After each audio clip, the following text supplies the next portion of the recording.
तो guys welcome to an information YouTube channel. जैसा कि आप लोगों को मालूम है इन्फॉर्मेशन का चैनल है।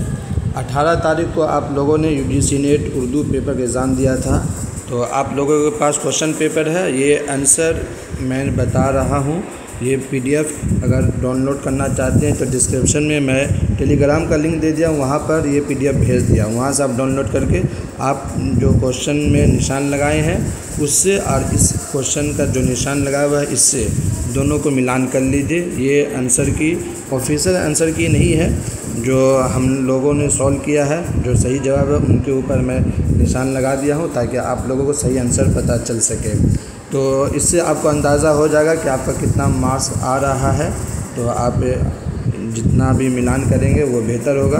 देखिए, अगर मैं वीडियो हर क्वेश्चन का आंसर मैं बताऊंगा तो वीडियो लंबी हो जाएगी। इससे बेहतर ये है कि टेलीग्राम ज्वाइन कर लीजिए और वहाँ जाके ये पीडीएफ डाउनलोड कर लीजिए। पीडीएफ डाउनलोड करेंगे तो आपको आराम भी होगा मिलाने में।